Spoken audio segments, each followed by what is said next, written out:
Let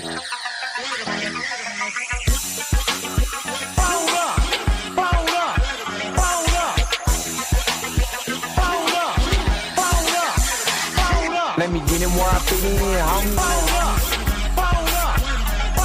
Let me get him where I fit in, homie. Let me get him where I fit in, homie. Let me get him where I fit in, homie. Who am I but I'm Dre Mack? Came into the game just to spit facts. Into the space that I'm in. They call me Bobby Drake cause I'm cold with the pen. I run no diamonds but I still shine. You can dig me cause my bar's mine. My tracks flame like a Galu. The hardest part on my tongue, thinking is a warm glue. I'ma throw with a gas leak. Camouflage in the mist, but you smell me.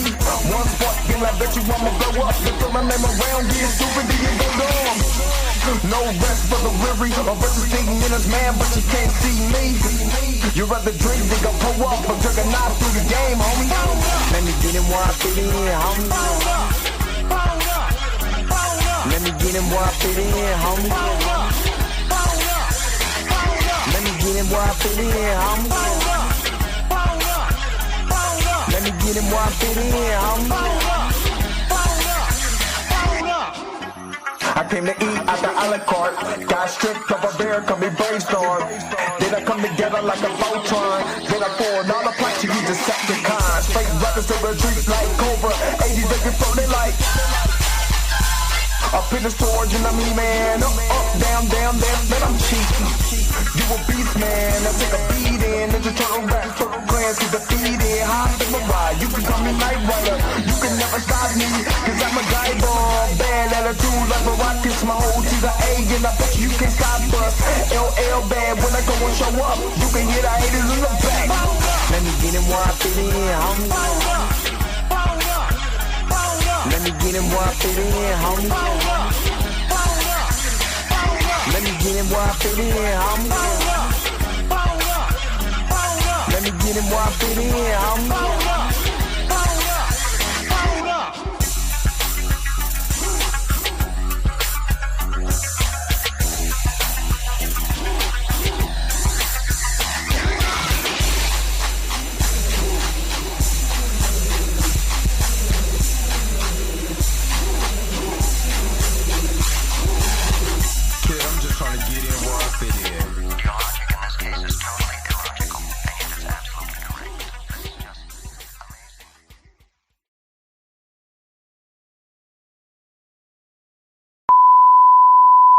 This is a test. This station is conducting a test of the emergency broadcasting system. This is only a test. Taste the biscuit. Taste the goodness of the biscuit. Taste the honey sauce. Taste the goodness of the biscuit with the honey sauce. Don't get that honey sauce on me.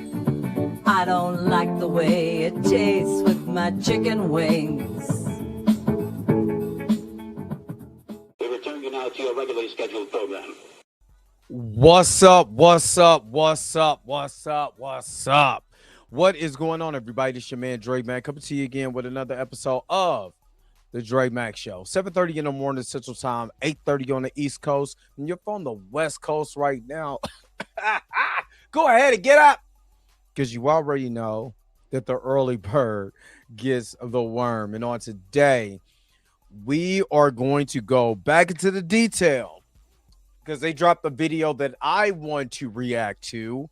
Hollywood's version of Michael Jackson. And trust and believe, I went to go see Michael again last night by myself while a bunch of people was talking, and I kind of wanted to slap everybody who was talking in the theater, but I couldn't because, you know, then Michael would have been singing to me that I always want to be starting something. But they were talking, Mike. Understand, I was trying to eat my popcorn and smile like you were, but I couldn't because people were talking. So we are going to go over that today. So hopefully you guys are happy. Hopefully you guys are healthy. Shout out to my man Heavy Get over at the Heavy Get Reaction, which I already know how I do. The real question is, are you hating on my energy? Say why you hating on my energy? I don't think you wanna be my enemy. All right. Let's see who is all in the house today. Miss Roberta, the church auntie. Good morning. Tina, aka Minty Gasm. Good morning. I might just keep going in and out of focus. Junior Network. Good morning. Krisha Key. Good morning. X-Men. Xavier Phoenix. Good morning. Marley Mari. Good morning. Sister Pam is up here. Hey, Sister Pam.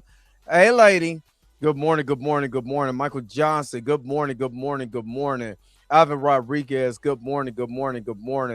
Vanessa Robinson. Good morning. Wavy Things. Good morning. I did see Dr. Umar's. He echoed a lot of stuff that was said by the late great Dick Gregory also.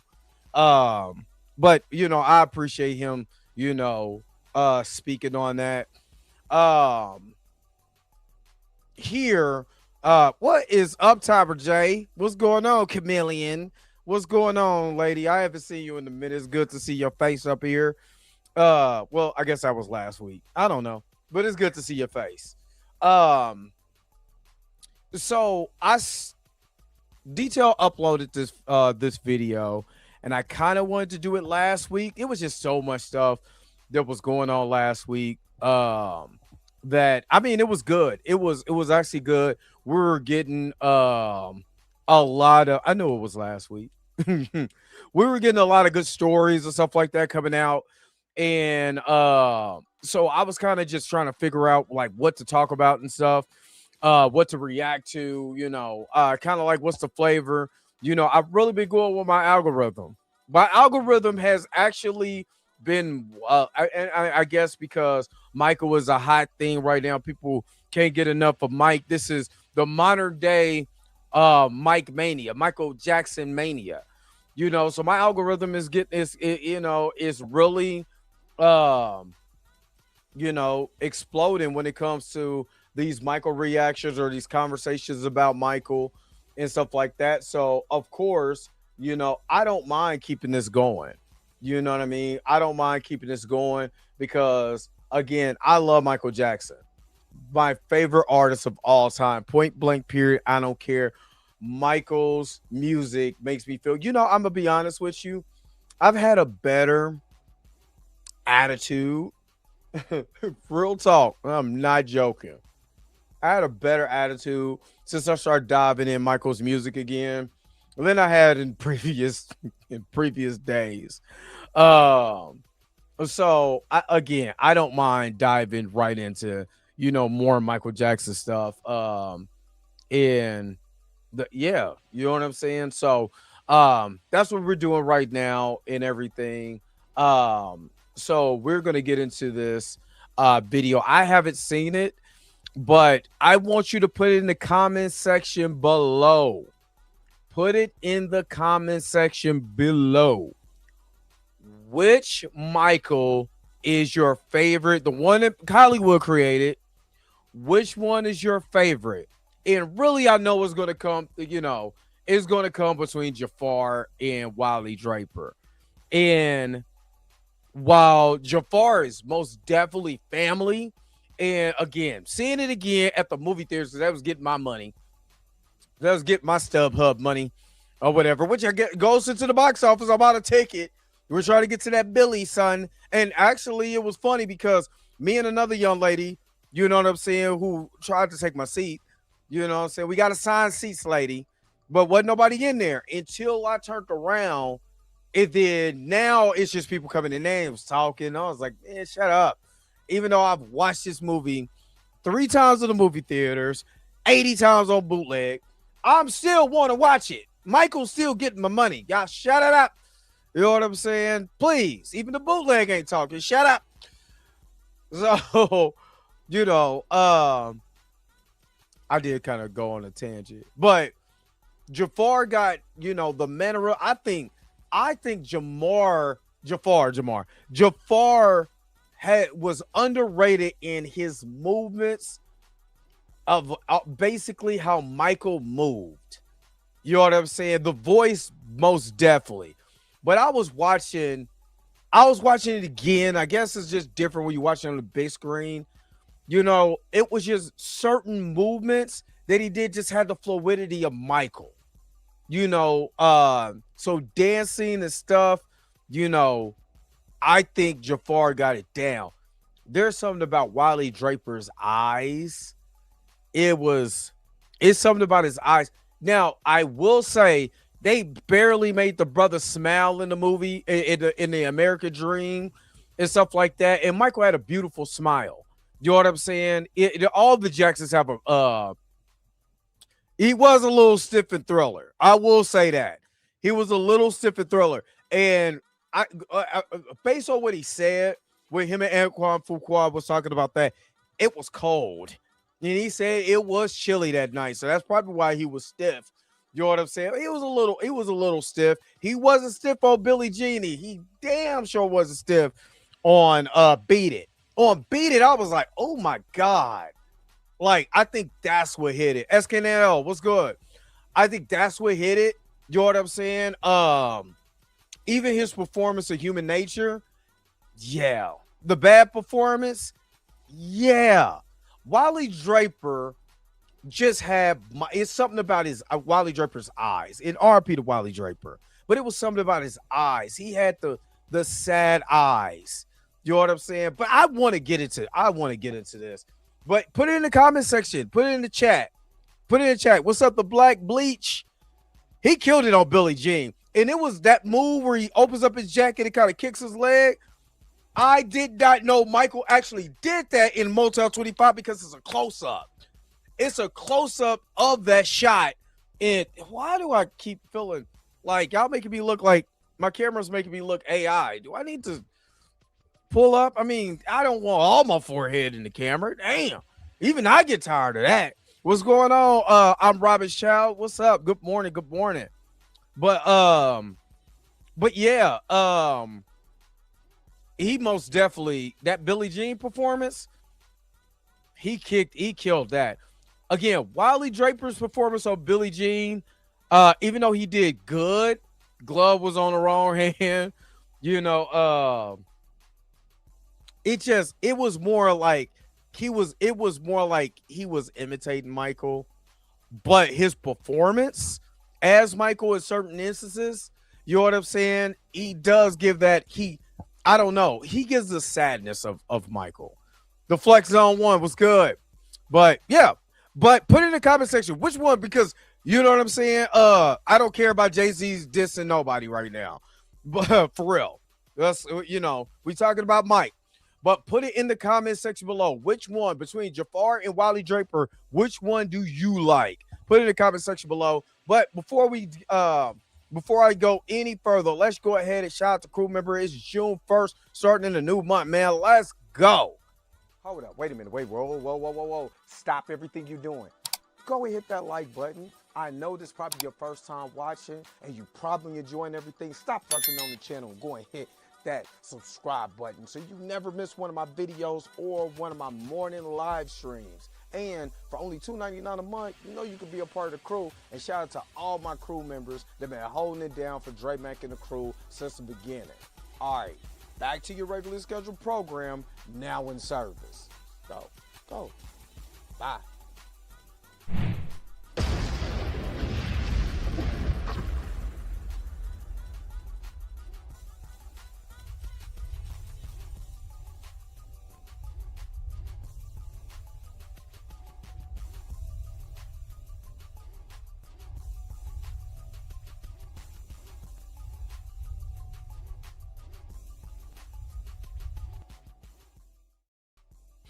All right. And again, if you want to be a part of the crew, all you got to do is hit that join button. $2.99 a month helps out the channel a lot.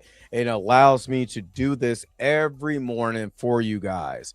Robin D and Erica D. Good morning. It's always good to see Robin in the house. You know what I'm saying? And most definitely Erica D in the house. Jace, what's good? Good morning. Good morning. Good morning. Um, I'm ready. I'm ready to dive kind of into this now. I think this is a good topic because I think we talked about this on the Blurred AF one time about at which we're going to be. We are doing the Blurred AF tonight, so don't forget to tune in. I'm going to start at 8 o'clock Eastern time, 7 o'clock Central time. Um, you know what I'm saying? So make sure you guys are tuned into the Blur because we gonna have some topics tonight. Oh, we gonna have some topics, especially the conversation of DC So White. We're gonna talk about that and a person who is campaigning it and excuse me, going against it. So we're gonna talk about that. Dirty Joker, what's up? Good morning, good morning, good morning. So yeah, make sure that you tune in to Blurred AF because we gonna have a what do you call it a wing dang good time. I don't know what he said on Centers, but it was something like that. Maybe it was. I don't know, but yeah. So I think this is a good topic. Now we not talking about. I know they're gonna bring up Hollywood's version. I know Flex is gonna come up. You know, and I kind of feel bad for Flex. You know what I'm saying? I do feel bad for Flex, but I know he was getting. Man, he did it for a check. I ain't mad at him for doing it for the check, though. I'm not mad at him. I'm honestly not mad. You know, I mean, hell, I'll probably do it for the check. Let's be honest. You know what I'm saying? Let me get a check. You know what I'm saying? Let me go. I'll be Michael. You know what I'm saying? If I was broke and I need to pay, you know, you know what I'm saying? I need to get some bills paid. I don't care what y'all say. I'm playing Michael, but you know, other people I'm not even concerned about. Jafar and Wally is definitively, and I grew up on Wally too. I remember watching The American Dream when it debuted. I remember watching that. And God rest the soul of my Aunt Hazel, because that's the woman who helped raise me.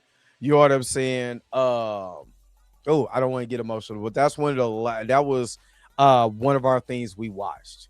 You know what I'm saying? That was one of I will never forget watching that miniseries with her both nights. So that's a core memory for me. You know what I'm saying? So it holds a special place in my heart. With that being said, I've seen Michael way more than a lot of movies I've seen this year. So I would just say that. You know what I'm saying? I cannot wait for Michael to hit digital. And I don't think it's going to hit digital anytime soon. Anytime soon. So, what's up, Sheed? Look, I'll be Mike. You know what I'm saying? I'll be Mike. He said the T-Boo version. Yeah, that's that what's his name? Fabio. Man, I'm sick of it. I don't know. I don't want to be that person, but I not like that dude's face. I'm sick of him. Michael Trapston doesn't do all the mess that this dude does. Good Lord, have mercy. I can't stand that dude. Draven, good morning, good morning, good morning. And I'm not gonna butcher that name, but good morning. Is it Rico MJ? Ain't that the dude who be sliding? That's the sliding MJ. Michael Trapson is super funny, but I can't stand Fabio. I can't stand Fabio Jackson. I can't stand him. Ugh. Michael Trapson is I just seen you know what's dope? They're doing that tribute. You know, he's a tribute artist and stuff like that. He goes and with his friends to do a tribute to Michael Jackson. They basically do the victory tour. I think that's dope. I think that's dope. I think it will, because it's coming back to IMAX.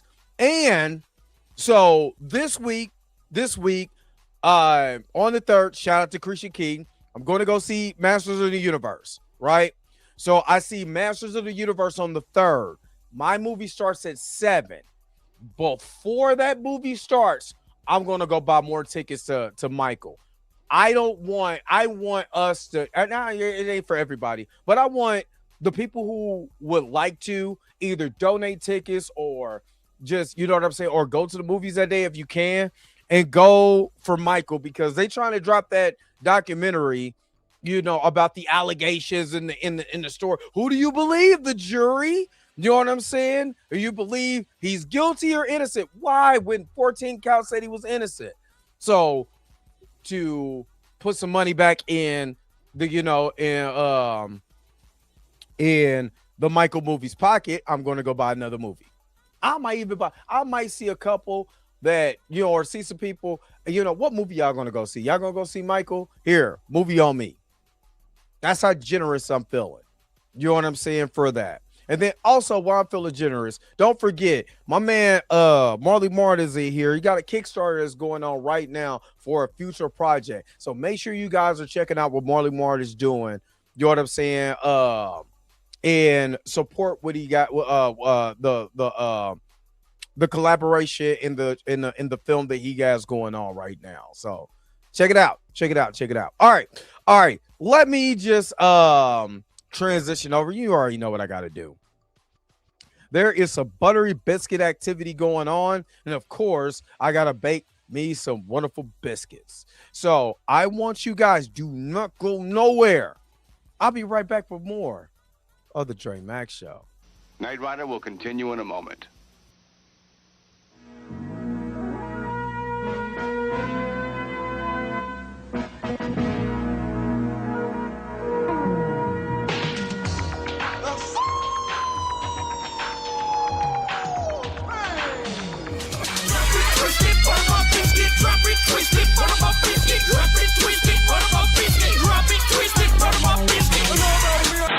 Them biscuits I smell, Mom. That's my Hungry Jack. Tommy takes one of them. Them my biscuit. Them my biscuit. Switching to Geico really save you 15% or more on car insurance? Does a 10-pound bag of flour make a really big biscuit?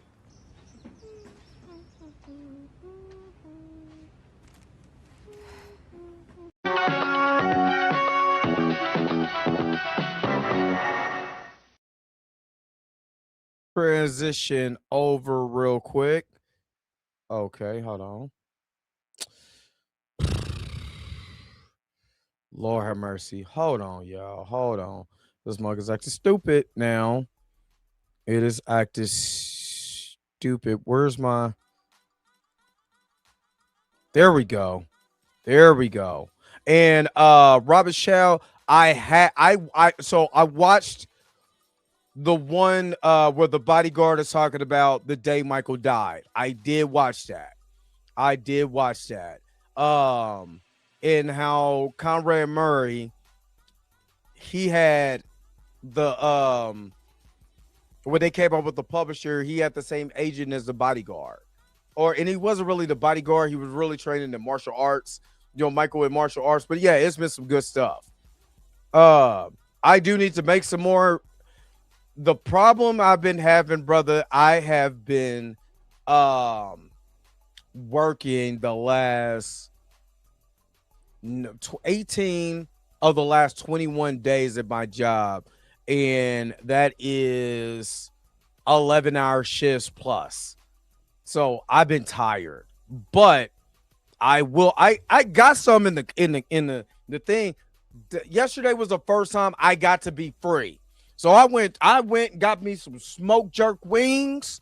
You know what I'm saying? Chill by myself while people that was working at the establishment kept asking me, am I okay? Yes, you see me by myself. I'm all right. Leave me alone. Unless you coming out and sit with me and having a conversation about Godzilla or something, leave me alone. Trade my wings. And then I went to Michael. And I finally put my clothes up because I got to clean my room. That's what I did. You know what I'm saying? So I needed some freedom. But I'm not working today. And I got some time. So I do need to make some more. But trust me, they're loaded. You know what I'm saying? All I got to do is put them together. It's just, you know what I'm saying? YouTube don't pay the bills. I'm just saying, YouTube don't pay the bills. So I got to do what I got to do. This is what I do because I got my favorite YouTuber. He tasting the biscuits too. Trust Me and D Sizzle been having this sitting for a while, cooking, marinating, buttery biscuit bacon right now. So my favorite YouTuber got one too. Trust me. What up, Inez? Yeah, we don't really talk about that, but he does kind of go hard on it.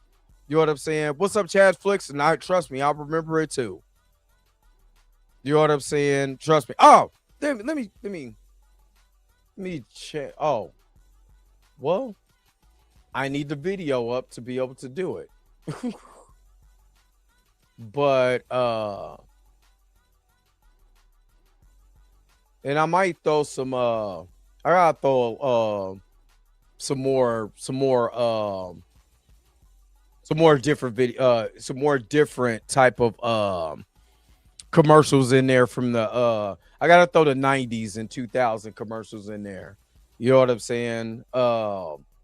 So I got some ideas. I got some. What's going on, Kelly? Is it Nicholson? What's going on? Good morning. Good morning. Good morning. All right, let's go ahead. Let me share my screen real quick. This is going to be a little long because they're comparing Hollywood's versions. What am I doing? What am I doing? What is going on here? I am tripping. But no, they're comparing Hollywood's versions of Michael Jackson. And the closest facial, and let's just be honest, there's not a lot of people that's walking around with a Jackson face that's not a Jackson. So when people say, well, Jafar doesn't really look like him and stuff like that, Jafar is the close. It's like I said, there's just certain head turns and stuff like that, and it's just in his DNA.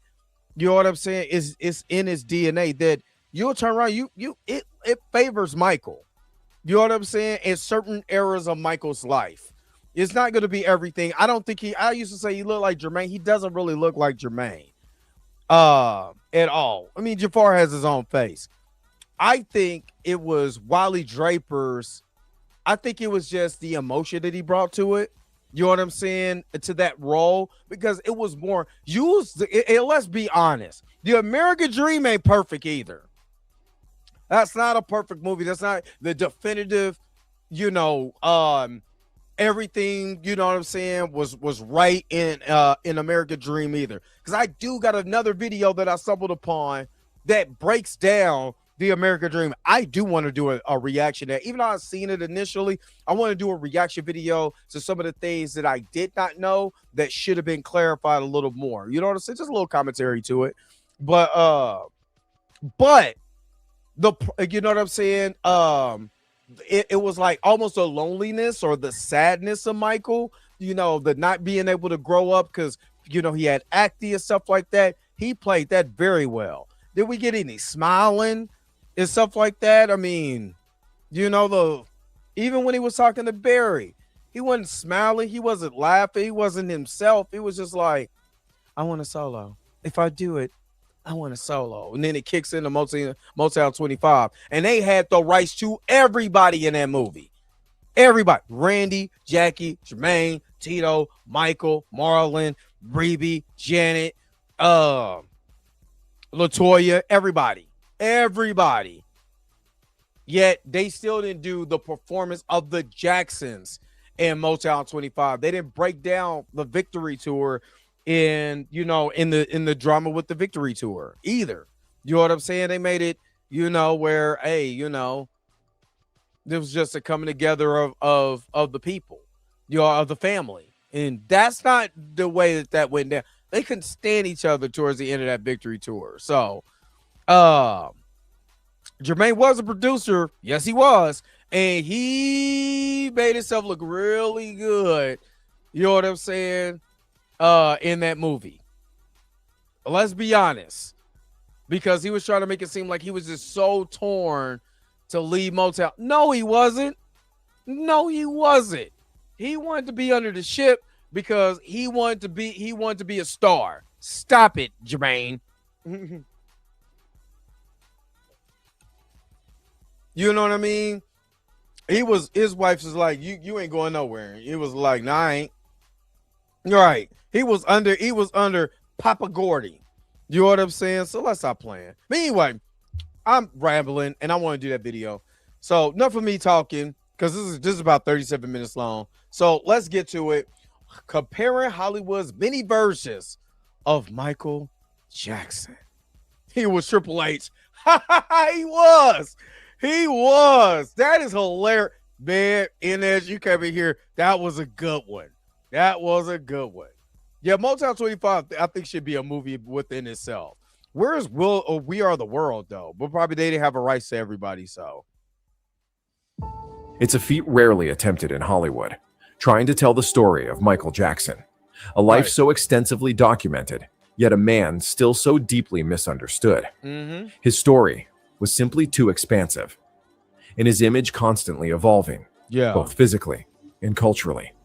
Because Michael Jackson was never just a celebrity, he was a constantly shifting cultural figure, child star, musical genius, global phenomenon, tabloid obsession, accused criminal, tragic recluse, nostalgia icon, and now, once again, a pop culture event for an entirely new generation. But what's fascinating is that every time Michael Jackson's life has been portrayed on screen, it has revealed just as much about the era in which it was made as it does about Michael Jackson himself. If you see Jafar's mama, he favors his mother, which is still kind of, I'm not going to lie, I can see why Randy, what's going on, Abundance? I can see why Randy didn't want to be a part of this. And if you know, you know. But he looks like the man's mama. I mean, look like his mama. But if you know the story, you know. Well, he was like, y'all got it. I'm going to just, I'm going to just be over here. From the family-approved nostalgia of the Jacksons, An American Dream, it won't be another in one. 1992, to the scandal-driven collapse depicted in Man in the Mirror during Michael Jackson's criminal trial, just to the sympathetic isolation of Searching for Neverland following his death, and finally to the enormous estate-backed spectacle of 2026's Michael. Hold on. Each project. Has anyone ever seen that Searching for Neverland?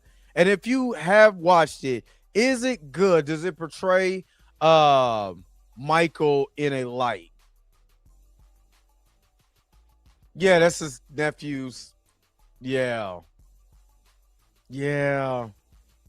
I mean, his cousins are his brothers and sisters.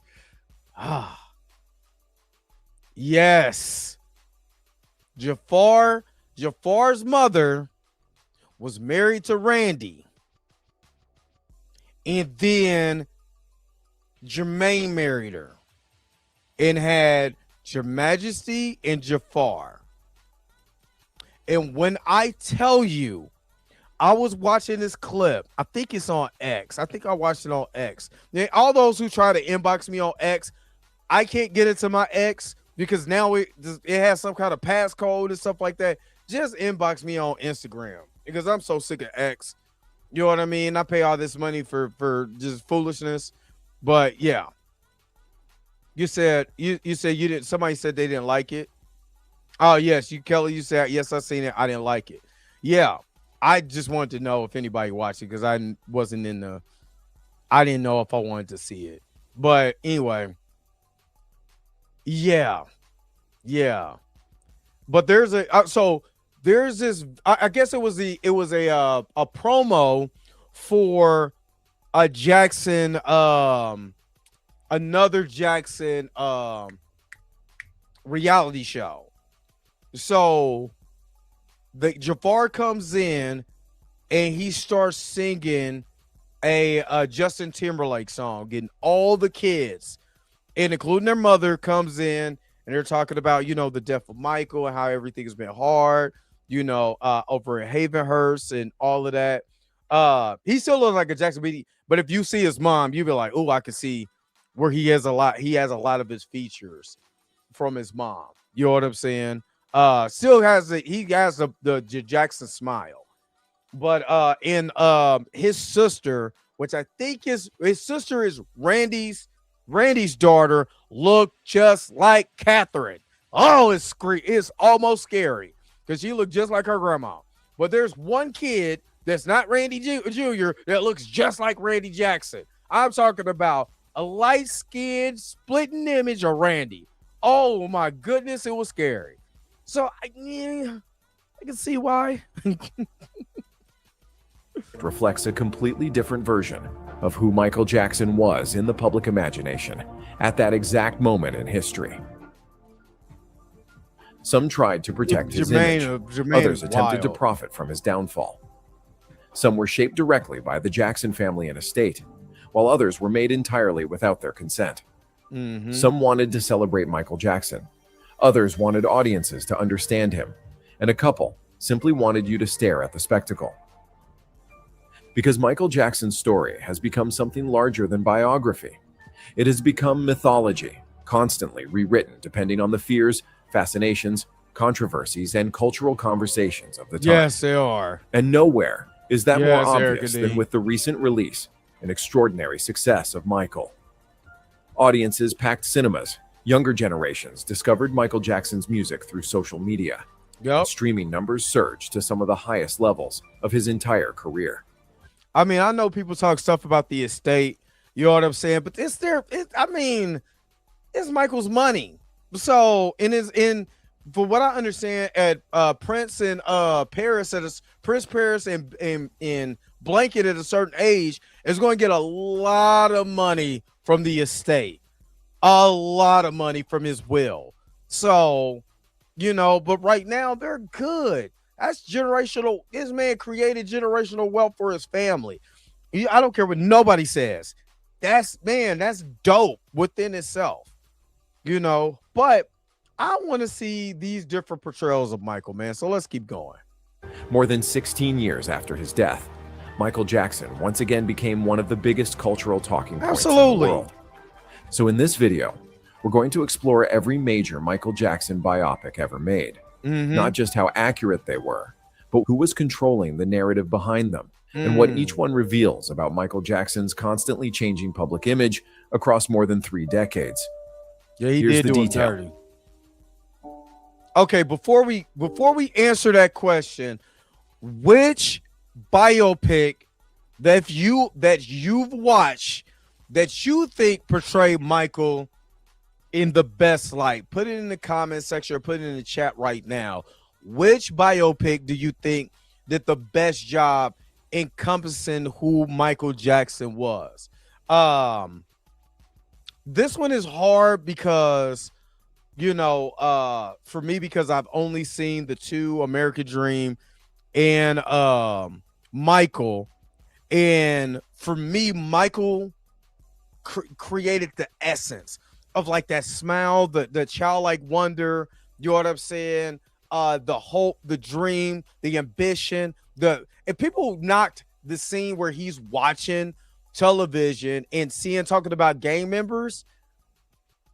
Oh my God. I don't think that was like, why are you knocking that? Like, oh, he had the inspiration for Beat It for that. No, it's a culmination of what he's seen, because later on in life, he talks about the injustices. Do you think he was just talking about injustices right then and there when he made They Don't Care About Us? Or did he already seen these are patterns of behavior? Why would he make a short film like Beat It, get real gang members, and not know what the culture of the world was speaking of at that time? And to have that meeting happened, probably not happen the way that it's romanticized in Michael, but a meeting happened where you had gang members, Bloods, Crips, essays, all of that. And you think Michael wasn't a part of the culture? Didn't think about that? Come on, dog.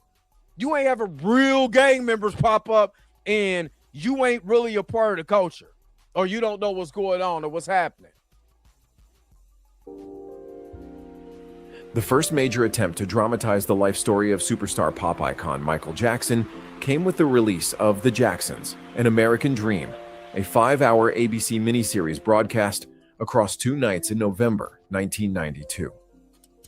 The series traced the Jackson family's rise from Catherine and Joseph Jackson's early relationship and the children's upbringing in Gary, Indiana, through the explosive success of the Jackson 5, the Motown years, the move to Epic Records, Michael Jackson's emergence as a global solo superstar, the Pepsi accident, Motown 25, and ultimately, the family reuniting for the Victory Tour.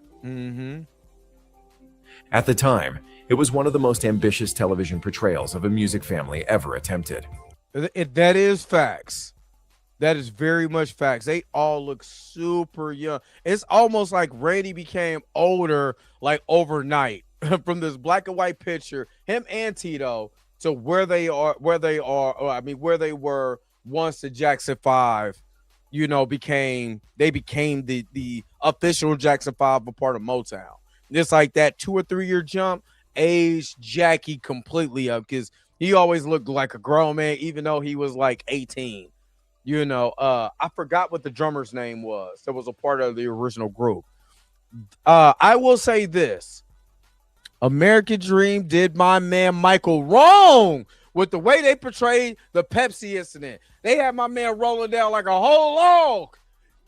Y'all remember that Blurred AF where I kept rolling it back, roll that beautiful beam footage? They kept rolling that. Don't be surprised if that's in the next commercial that I do. I'm just saying, they did him wrong for that. My man ain't rolling down those steps like that. They did it, corrected Michael.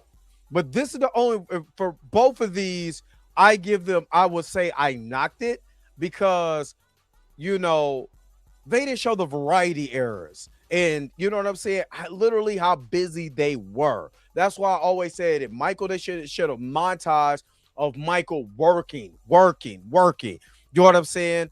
The variety show. They didn't even have to show Janet on the variety show, LaToya or Rebe. You know what I'm saying? There's plenty of stuff with him and Marlon by himself would have been awesome to see.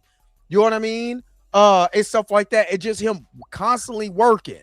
I think they missed the opportunity in both of those to see. We could have just had montages of that until you got to 1978, where he's like, I'm not a kid anymore, Q.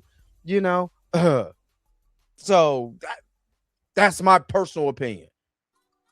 What was extraordinary was the level of involvement and cooperation from the Jackson family itself. The miniseries was based primarily on Katherine Jackson's autobiography, My Family, he has some while Jermaine Jackson served as one of the project's producers. Crucially, legendary Motown executive Suzanne DePass, who had played a genuine role in the Jackson 5's rise during the Motown years, was heavily involved in the production, giving the series an added sense of authenticity and insider credibility.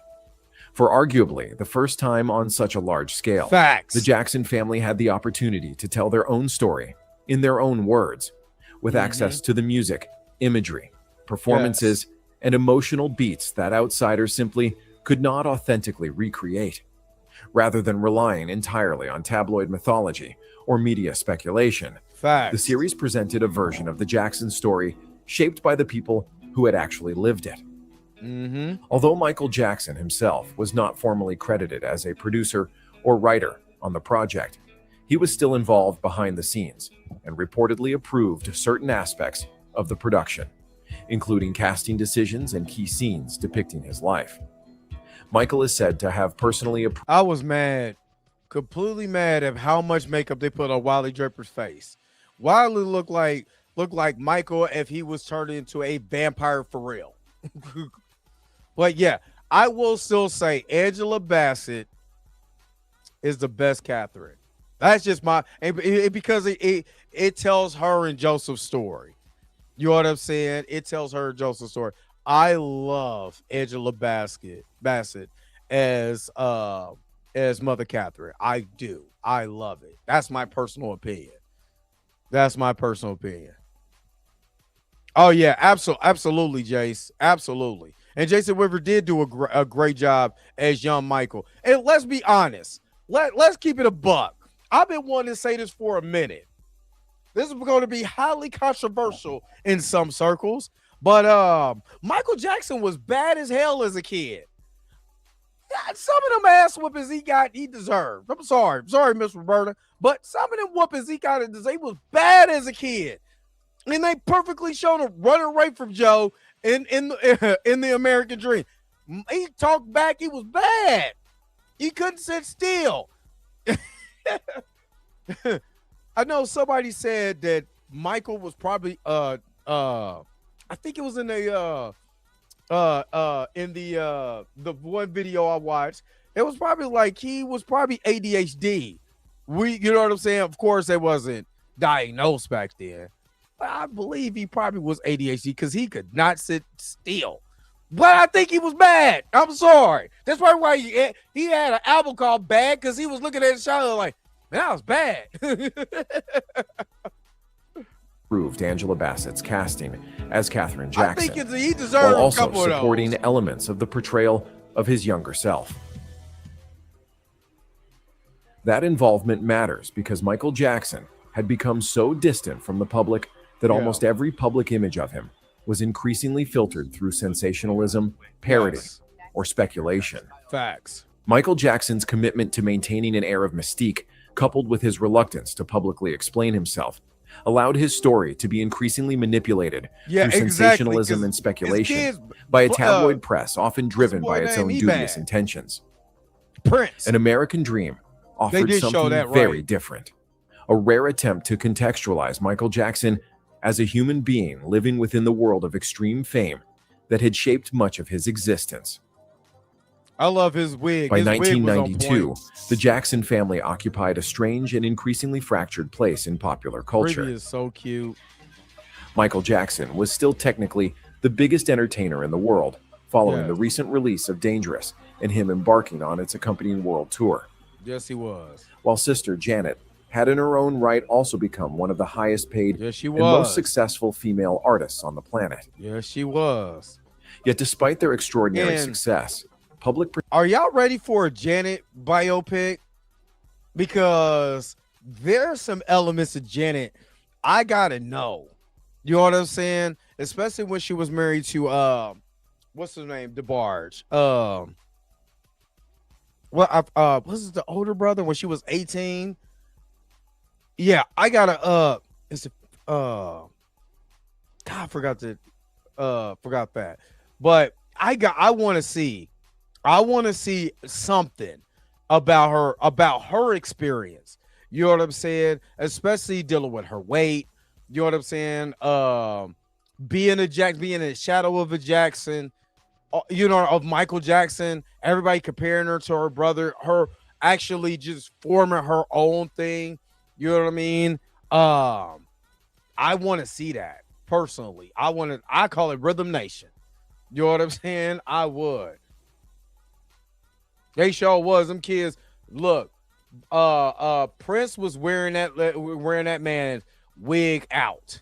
The man was about to pull that wig right off his head because it was wearing him out. Perception of the family had shifted dramatically from the warmth and James relatability DeBarge, I couldn't think of his associated name. with the Jackson 5 years. For over a decade, Michael Jackson had rarely given interviews, and his increasingly changing physical appearance and growing isolation had turned him into an object of endless tabloid fascination and speculation. Stories surrounding cosmetic surgery, skin color changes, eccentric behavior, and emotional instability increasingly dominated coverage of Michael, often overshadowing his chart-topping musical feats. At the same time, the Jackson family image was becoming increasingly associated with dysfunction Control too. and division. I like that. LaToya Jackson had publicly broken away from the family, What's going on, Dan? posed for Playboy, Good morning. and was making allegations of physical and sexual abuse against her father, That reigniting was public wild. scrutiny surrounding the family's moral standing. Right. Ironically, Which that was wild anyway. And like I said, they got a whole breakdown of LaToya Jackson. That is heartbreaking. I'm not even gonna lie to you. It's heartbreaking because I didn't know that her ex-husband was doing all of that, forcing her to say certain things for money, forcing her to do Playboy, all of that stuff for money. You know what I'm saying? Like, it was wild. It was wild, and it's sad. It's sad. an American Dream producer, Jermaine Jackson, had himself contributed to the family's deteriorating I don't image know. the previous year. Hold on, by that's a good public- question. He wasn't the first, but the way, but I'm this is to me. This is just to me. When he bought the Beatles catalog, he bought ATV, And then once he bought ATV, which has the Beatles catalog and a bunch of other stuff, he started buying publishing, and he became powerful. Not rich, powerful. Because now he has the rights to give, artists back their masters, all of that stuff. Power, real power. That's when the tabloids really start to, and I always they love in the UK, they love the Beatles. That's where they come from. And that was the first, to me, tabloids, and I could be wrong, you know what I'm saying, to attack them the way they did. To me, it was the UK tabloids. That was the hardest, and to me, the first that really went, all this dude is crazy. He's the wacko jacko, all of that. You know what I'm saying? All of that. So, yeah. And the words of the bad is actually a wild song. That's a wild. A diss track to your own brother. I think that's he's the first guy in history, the first artist in history to make a diss song to his own brother. Exactly, Jace. But again, when I was watching interviews, watching those Paul McCartney interviews, he wasn't expecting Michael Jackson to do it. Just like Van Halen. Was it Eddie Van Halen? When he played on Beat It, he was like, I'm just doing this on this Black Kids record. He wasn't expecting that. They wasn't expecting Michael to be what he is. Or what he was destined to be. They wasn't, you know what I'm saying? They wasn't thinking like that. They was thinking, man, I can tell him he don't, they don't know no better. He might get an album or two. He ain't gonna get mine. And then him and Branca made that deal. And then all of a sudden now it's beef. But you told me it was good business. I'm just doing good business. That's what happens. Criticizing Michael on the supposedly leaked diss track Word to the Bad. In the song, Jermaine accused his brother of turning his back on reality, his family, and even his race, further exposing the growing tensions and fractures within the Jackson family itself. I wonder if that's going to be in Michael too. By 1992, the Jacksons were no longer universally viewed as the aspirational musical family America had embraced during the 1970s. Mm-hmm. Increasingly, they were perceived as fractured, controlling, emotionally damaged, out of touch, and consumed by fame. In that context, the Jacksons, an American dream, feels less like simple entertainment and more like a carefully timed attempt to reclaim and humanize the Jackson family story. The miniseries deliberately returns audiences to Gary, Indiana, to the cramped house, the three-tiered bunk beds, the rehearsals, the poverty, the family struggle, and the innocence of the children before global fame transformed them forever. Definitely. I'm sorry, Michael. It reframed. Michael was bad.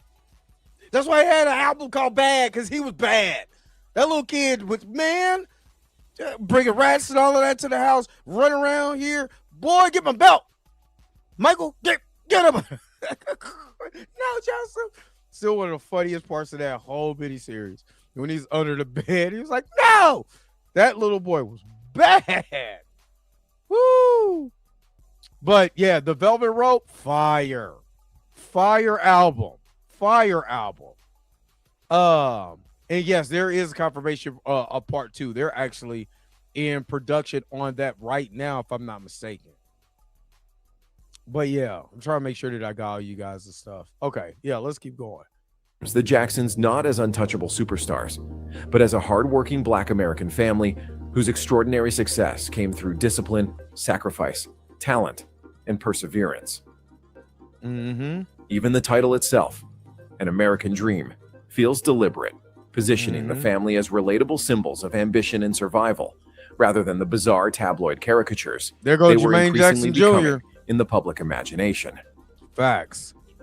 The Jacksons, An American Dream, turned out to be not just a major television event, but a genuine ratings phenomenon.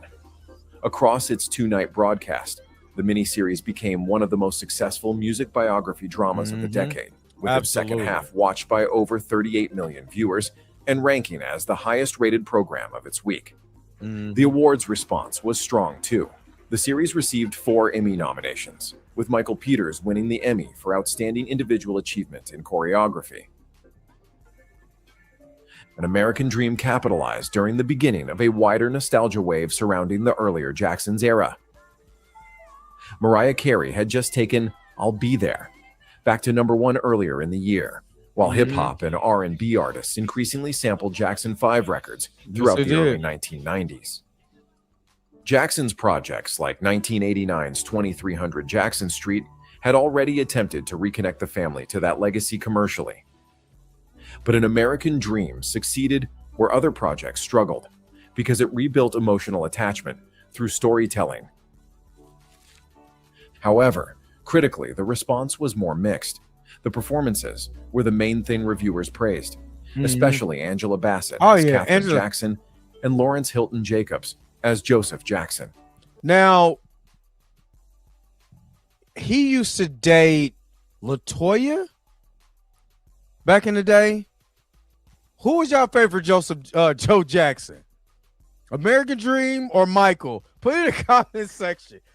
I will say the American Dream version I like a little better. Coleman Domingo's faces had me rolling. But if overall portrayal though, but I will say they made him more. I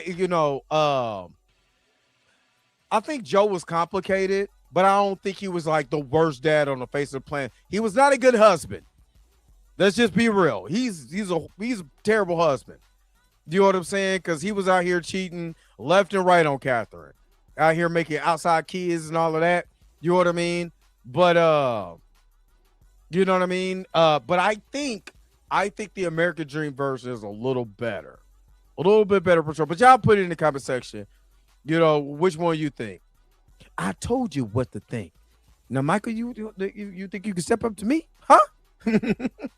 Bassett in particular seemed to give the series emotional weight, helping they did. Catherine become the moral center of the story. I don't want rather you than no just more, a Joe. background I figure. don't want you no more. Criticism for the miniseries was not that it was poorly made. Rather, it was that it was carefully controlled. Variety described it as somewhat bland, especially in the first part, but still called it, quote, a commendable effort at approximating the truth. Entertainment Weekly was more critical, giving it a C+ and arguing that the series bent the Jackson story into the shape of a celebratory TV biopic. Doesn't that sound to its familiar? credit, the production did attempt to explore some. Doesn't that sound familiar? Didn't that say this is what Michael did? Oh, it's just a celebratory movie. There's no way. What about this? And what about that? And it doesn't hit this. It doesn't hit the emotional beats. And I was like, there is a couple things that I would like to see, which I did on my non-spoiler review about Michael that I wish they would have put in here. But other than that, it should be a celebration. Man, the man's dead. You know what I'm saying? Now, they didn't say that about Elvis. They didn't say that about Bohemian Rhapsody when it came to Freddie Mercury. Now all of a sudden it's a problem. Get out of here. Get. Of the darker aspects of the Jackson family story, particularly the long reported accounts of abuse at the hands of patriarch Joseph Jackson. It explored the tension, pressure, and emotional pain within the family, but always within the relatively safe boundaries of a network television framework. The series confronted Joe's cruelty, Michael's loneliness, and the emotional cost of fame. You know what? I will say this after rewatching this movie again in the big screen. If you really think about this movie, and I'm really being honest with you, if you think about Michael and even American Dream, but particularly Michael is only seen when he's either making music with another human being. I'm saying this for a reason. With another human being, with his sister, with Bill, or when he's in the studio making an album. His other moments where he, wants to be playful, stuff like that, it's by himself. You know what I'm saying? And it's almost like he just learned to just be by himself. It's just happy. He's playing Twister with Bubbles. And yeah, that's played it for laughs. But if you look at it in a deeper tone, that's the only person that's giving him some type of joy. Is his pet chimp. Think about it's again. I think the movie is more clever than what people was giving it for, because they're showing loneliness, but they're showing you the mass of they're showing you a different way what loneliness looks like. Now let me explain that. You can be lonely, don't have nobody else around you, and try to make best of what life is. You don't have to sit around and mope. You're also at a point where you're kind of masking that pain. So you try to redirect that pain of loneliness and stuff like that into other things. That's why young Michael was like, I want a llama. You know what I'm saying? Young Michael was like, I'd rather have animals because they'd be my friends. You see what I mean? Because he already explained people, all they do is stare at me and all of this other stuff, which again, they should have went into a montage. You know what I'm saying? So when you see Michael and Michael's kicking it by himself with Bubbles and Muscles, or he's just sitting around with LaToya, factually that's correct. Of course, they omitted the girlfriends and stuff like that was there, but that's true. He was legitimately lonely, but in a way that loneliness is not necessarily portrayed in Hollywood. Think about it like that. Think about it like that. I'm gonna let this segment go for a little bit. Hold on. Yet it stopped short of fully interrogating the family's deeper dysfunctions or the more uncomfortable contradictions surrounding them. He's not smiling through anything. Perhaps the clearest example of this comes in the miniseries ending. Yeah. The story concludes with the victory tour presented as an emotional family reunion and triumphant celebration in of Kansas the Jackson City legacy, too. with little suggestion of the explosive tensions, internal power struggles, and lasting resentment the tour ultimately created between Michael and the rest of the family. By ending at the self-constructed emotional high point, the series avoids confronting the darker final years that had already begun to emerge publicly by 1992. The controversies, the public feuding, Michael Jackson's dramatically changing appearance, nobody rolling isolation, I can't get none of it from the family structure itself. The result was a production that was emotional, polished, and often genuinely powerful, but also highly selective in what it chose to show. It revealed the pain behind the success, though only within the limits of what the Jackson family themselves were prepared to present publicly. It's funny because there's a little short clip that talks about Michael Jackson really being scared to get on planes. That tension is part of what makes the Jacksons, an American dream, so fascinating today.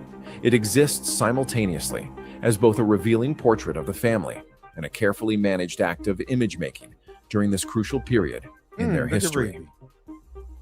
All right, Reevy's so cute. Anyway, I'm gonna just stop it right here. I'm gonna go to a quick commercial break, but do not go anywhere because you already know we got business debate, and I'll be right back with more. Other Dre Max Show. Don't go nowhere. Don't leave. After these messages, we'll be right back. Now you can own one of the greatest gospel albums ever on the rough side, with only giant hits and legendary stars. Biscuit.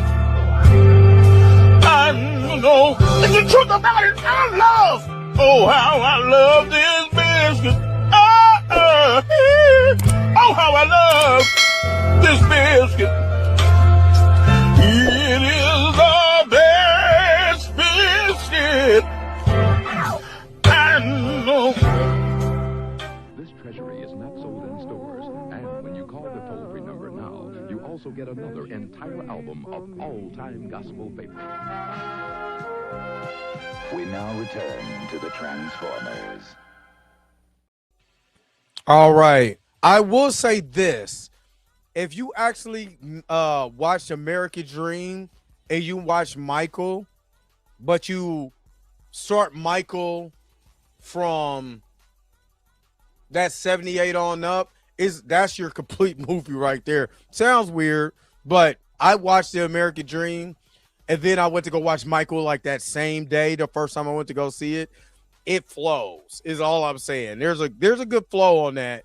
You know what I'm saying? But I wish it was combined in the movie. Man in the Mirror. The Michael Jackson story arrived in 2004 as the next major dramatized attempt to tell Michael Jackson's life story on television. This is produced for VH1, Flex. Directed by Alan Moyle, written by Claudia Salter, and starring Flex Alexander as Michael Jackson.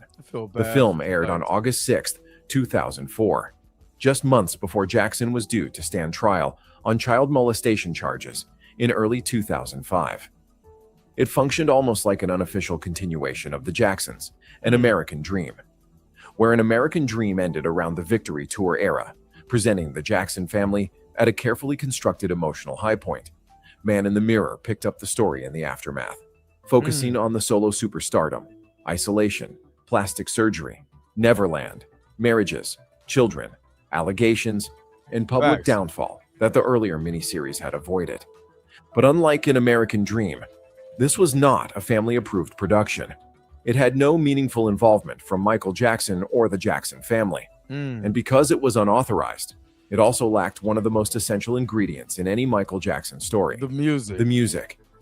None of Jackson's original songs were used in the film, which immediately made the project feel strangely hollow. I'm sorry. I can't see Flex being Michael Jackson, especially the dance moves and all of that. It's not. It's not.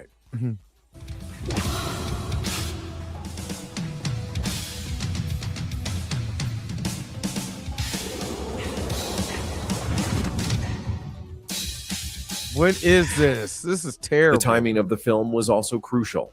Since the early 2000s, Michael Jackson had once again become one of the most talked about figures on television. I don't like it. But largely for reasons outside his music. Bizarre public antics, dramatic fallouts with his record label, dangerously erratic behavior. Hold up. Now, I'm not excusing what he did to Blanket that night, but let's not forget, Michael was the first one to wear a mask before the pandemic. Now everybody had to wear. Y'all remember the pandemic? Y'all remember masking up, going to Walmart and Target? Michael did it first.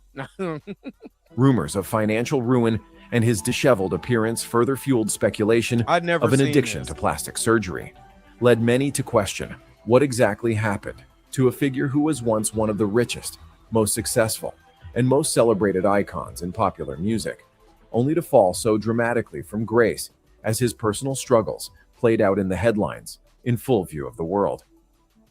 The Martin Bashir documentary Living with Michael Jackson aired in 2003 I remember that. and became a huge ratings event, drawing massive audiences in both the UK and the US, while also reigniting public scrutiny over Jackson's relationship with children, his parenting, his appearance, and his life at Neverland. Now, look, can I just say something?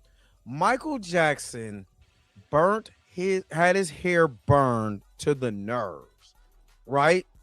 Nerve damage. And it's said his hair would never grow back where it was burned at that day for the Pepsi commercial. Now, Snoop Dogg was wearing a perm. You know what I'm saying? DJ Quick was wearing a perm. The day Michael go get a perm, now y'all mad. What you thought he was going to do? Go get a wig fade or something? You know what I'm saying? He wasn't wearing no wig afro. You know what I mean? Let that man wear short perms and stuff like that. Hey, come on. You know what I'm saying? He wasn't going to go back and keep a curl for the rest of his life. You know what I'm saying? He had to evolve. He went and got a perm, and people was hating on him. You know what I'm saying? Have the slick back perm. You know what I'm saying? It was hating on him. I don't like it. I don't like it. Jackson's rebuttal special, the footage you were never meant to see, also drew major interest, proving that Michael Jackson remained a huge television draw even when the coverage was sensational or damaging. He so went in all that the way sense, to. He went Man all in the the way to Mirror Africa. feels less like a carefully considered biographical drama and more like an attempt to capitalize on the public fascination surrounding Jackson at one of the lowest and most vulnerable points of his life. Facts. By August 2004, Jackson was not simply a famous entertainer with a controversial public image. He was a man awaiting a criminal trial that, if it had ended in conviction, could have permanently defined the second and final chapter of his life. Facts. The film tries to humanize him by portraying him as damaged, lonely, childlike, misunderstood, and shaped by trauma. But the problem is that it often reduces Michael to a one-dimensional figure. Naive, emotionally stunted, easily manipulated, and almost foolish in his inability to understand how the world sees him. Rather than capturing the contradiction of Michael Jackson, the genius, the strategist, the businessman, the perfectionist, the showman, and the deeply wounded man, it leans heavily into the familiar tabloid version of him. The plastic surgery, the oxygen chamber style mythology, Neverland, Elizabeth Taylor, Lisa Marie Presley, the children, the masks, the allegations, and the sense of a superstar losing touch with reality. That was also the core. That's actually horrific. And yes, he does look like Cesar Romero when he played the Joker in the 1960s with that makeup all. But yes, he should have never did. Martin Bashir had to come back and apologize. But the damage is done. You can apologize, but when the damage is already done, you know, and then what Oprah did, I don't think at the time it was a bad idea because who Oprah was at the time. But when she took advantage of him, yeah, there's a places she can go. They'll be real nice and warm for what she did to him. That was scandalous. Of much of the criticism. Reviewers did not simply object to the fact that the film was critical of Jackson. They objected to how thin, cheap, and exploitative it felt. The Seattle Post-Intelligencer described the film as a tastelessly timed work trying to draw sympathy from Jackson's situation, while Pop Matters noted that VH1 aired it as part of a wider Michael Jackson programming package that also included an American Dream and Bashir's documentary. Flex Alexander's performance also became one of the most criticized parts of the film. Fact. The issue was not only that he looked nothing like Michael Jackson, but that the makeup, voice, movement, and overall characterization often pushed the portrayal close to caricature. Instead of feeling like a credible depiction, it often felt like someone impersonating the tabloid idea of who Michael Jackson was. Facts. Even sympathetic viewers often found it distracting, because Michael's face, voice, and physicality were so specific that a weak imitation immediately broke the illusion. The film's reception was overwhelmingly poor. Rotten Tomatoes currently lists it with a very low audience response. Also compared with the huge cultural footprint of An American Dream and the massive audiences for the Bashir-era special, Man in the Mirror clearly failed to become a respected or defining Michael Jackson screen portrayal. Perhaps the clearest indication of how disconnected Man in the Mirror was from the real Jackson family came in Michael Jackson's own response to the film. Shortly after the VH1 biopic aired, Michael Jackson released a strongly worded statement condemning the portrayal and accusing the media more broadly of continuously humiliating and misrepresenting both him and his family. Facts. Because of the restrictive gag order surrounding his upcoming 2005 criminal trial, Jackson had to seek permission from Judge Rodney Melville before publicly commenting at all, which makes the statement even more notable. Rather than addressing the legal case directly, Michael instead focused on what he saw as years of media distortion and sensationalism surrounding his image. In the statement, Jackson argued that despite his family dedicating their lives to spreading unity and peace to the world through music, the public depiction of the Jacksons had become increasingly hostile and detached from reality. He specifically criticized the biopic by saying, quote, "Man in the Mirror, in no way, shape, or form, represents who we are as a family." He also condemned the broader media treatment he had endured throughout the previous 2 decades, referencing the endless tabloid caricatures and mocking labels attached to him, including That's when he Wacko went off. Jacko. He went off. What is interesting about Michael's response is that it reveals exactly why the film failed to resonate in the same way An American Dream had. Figure. An American Dream may have been selective and carefully controlled, but it still felt emotionally authentic because the family themselves were shaping the narrative. Man in the Mirror, by contrast, often feels like an outsider, attempting to reconstruct Michael Jackson purely through the lens of scandal-era media coverage.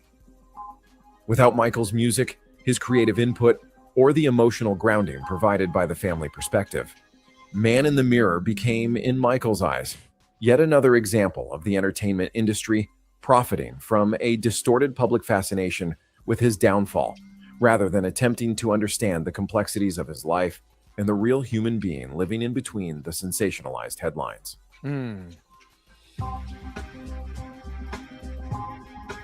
Searching for Neverland premiered in 2017 as the third major dramatized portrayal of Michael Jackson's life. Now, you know, if anybody else has seen this, let me know in the comment section what you guys think. I've never watched this, so for the first time, I'm looking at this with fresh eyes. Let's go. Matter of fact, yeah, thumbs up. But unlike both the Jacksons, Make An sure you go American follow Dream, the detail. and Man in the Mirror, this film arrived in a completely different cultural climate. Produced nearly 8 years after Michael Jackson's untimely death, the project emerged during a period in which public perception of Jackson had shifted dramatically once again. Following his passing in 2009, Michael Jackson experienced one of the most extraordinary posthumous career resurgences in modern entertainment history. Facts. His music returned to the top of charts worldwide. Documentaries and tribute specials dominated television. This Is It became a massive box office success. Facts. And a younger generation rediscovered him less as the controversial figure of the 2000s and more as a tragic, isolated genius consumed by fame. Doesn't this sound familiar again? This sounds familiar again, and this is why that Netflix documentary is not a coincidence. They're trying to capitalize on this man's fame and try to defame him again, because again, why do they keep going after black entertainers like this? If Bill Cosby passed away today, knock on wood, but Bill is old, just being honest. You know what I'm saying? Then a resurgence of the Cosby Show, Fat Albert, all, you know what I'm saying? I Spy, all of that is going to jump up because they're going to be celebrating who Bill Cosby was, not with the allegations and not with the court hearings or whatever. Because to me, they did that on purpose to destroy that man's name. Whether he was buying NBC, CBS, Nabisco, it don't matter to me. All I seen was a black man have his name and his image tarnished. You know what I'm saying? In the public tabloids, joked about by other black people, you know what I'm saying, for the world to laugh at. It was people who was getting the laugh, you know what I'm saying, who was really getting the laugh is white folks. And we was just jumping on. But I guarantee you today, if Bill Cosby passed away today and they decided to do biopics or whatever, you know what I mean? So why didn't they do Elvis like this? Elvis literally was with a 14-year-old girl. Just being honest. You see, they didn't dive into, I don't know because I haven't watched Bohemian Rhapsody. You know what I'm saying? But they going to, I believe they probably did dive into, his drug habit, his,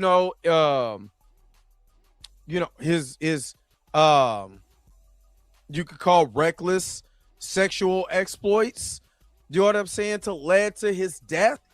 They ain't gonna do that because they're not going to continuously bring that up over and over again when Queen is hitting the pop charts. Hey, yeah, let's bring up Freddie Mercury being a homosexual and sleeping with men. They're not going to bring that up ever.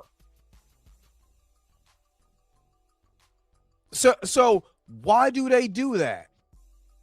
Well, I'm talking about not in the movie. I'm talking about after the movie is shown.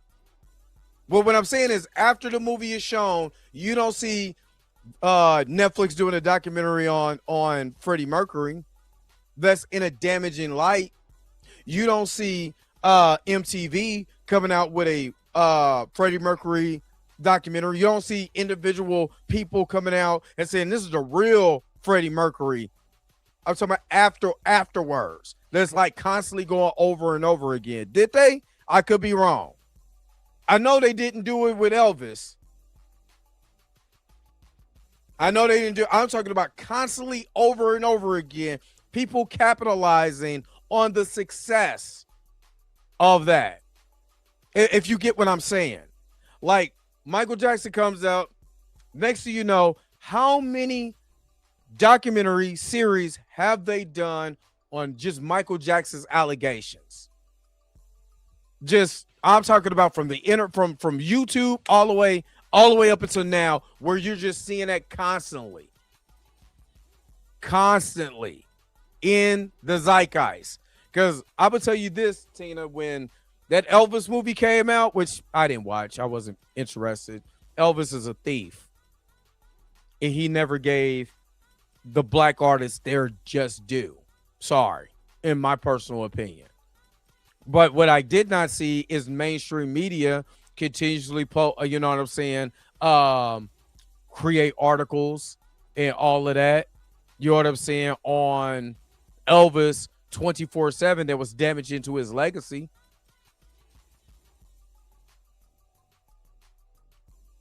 That's the way that I look at it, personally.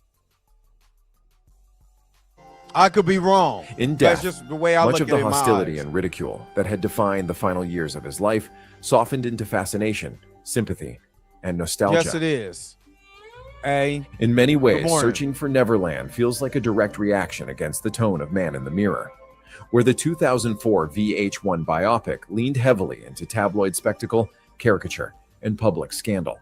Searching for Neverland attempts to move inward. Rather than focusing primarily on Michael Jackson as a bizarre media figure, the film tries to portray him as a vulnerable and deeply lonely human being struggling to navigate the collapse of his career, finances, privacy, and emotional stability in the years following the 2005 trial. Ironically, this biopic once again picks up almost exactly where the last one left off. It focuses specifically on the period after Jackson's acquittal, when he largely retreated from public life and lived an increasingly transient and isolated existence away from his Neverland estate. That setting is important because Michael Jackson's final years became one of the most mythologized and speculated about periods of his life. After the trial, Michael virtually disappeared from the public eye for extended periods, moving between Bahrain, Ireland, Las Vegas, and rented mansions in Los Angeles, while rumors about his finances, addictions, health, children, and mental state continuously circulated through the media. After his 2009 death, there suddenly was an enormous public fascination surrounding what Michael Jackson's final years were actually like behind closed doors. Searching for Neverland was clearly attempting to answer that question by presenting a more intimate portrait of Michael not as a performer, but as a father, employer, friend, and emotionally exhausted man trying to survive the aftermath of global humiliation. I'm not even gonna hold you. My man looked like Sonny Ono, or is that John Lennon's wife?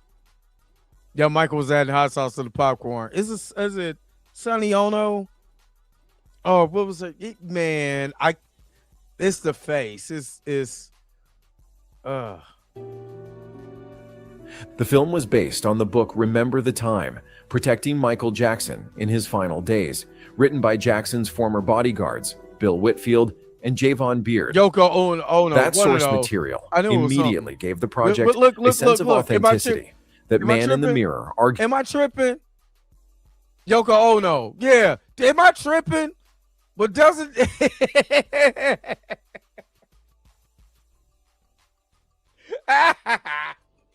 I'm sorry. Hey, man, that don't look like Yoko Ono. Just put some aviators on them. I'm trying to tell you. especially this cut right here. I'm sorry. Arguably lacked. Rather than being constructed primarily around tabloid headlines and media speculation, the film was rooted in first-hand accounts from people who had physically lived alongside Jackson during his final years. Even though the Jackson family did not officially approve or cooperate with the production, the involvement of individuals from Michael's real inner circle gave the project a degree of credibility and emotional grounding. Casting also played a major role in how the film was received.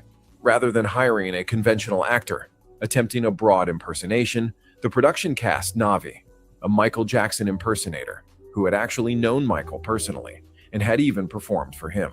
Oh, we had broken him down on the reaction video to all the Michael Jackson impersonators.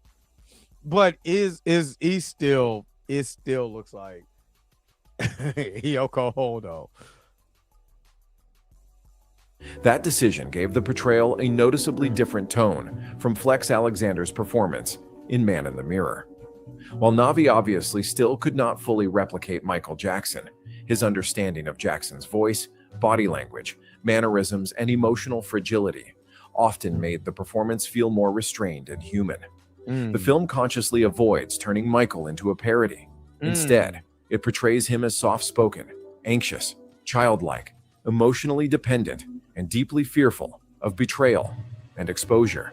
That's actually that's really. Which one is this? Searching for Neverland. I might have to watch that. But that's honestly a lot of what he was saying, especially the phone calls and stuff like that I've heard about. Michael. Man, he was not trying to fool with nobody. You know what I'm saying? Because he was really scared. That said, the film still received mixed reviews. Critics generally acknowledged that Searching for Neverland was more sympathetic and less exploitative than previous portrayals. But many also argued that it lacked dramatic tension and often presented Michael through an overly sanitized lens. Why do they? Some reviewers they want Michael to just be a weirdo. They want him to be crazy or whatever. You can't just make the man human. This is why I said when it comes to black people, they never want to see us human. The media does not want to see us as human beings, dude. And this is a prime example again of the mainstream media not wanting to see black people as humans. Sorry. They've done this so many times in your local media. Anytime your local media talks about black men who get into altercations or whatever, you know what I'm saying? Well, or, whatever it is, they're never treated as human beings. They're treated as criminals. Your white counterpart does the same thing and he's treated like an actual human being. That's the problem I have with the mainstream media.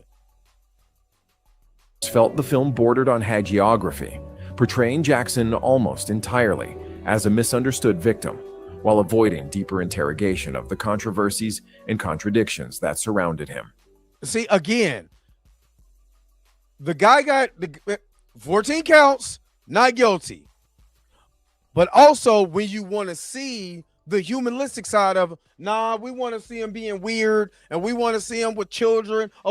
Why didn't Flex's portrayal get more likes on Rotten Tomato then? If you want to see a caricature, go watch Flex's version.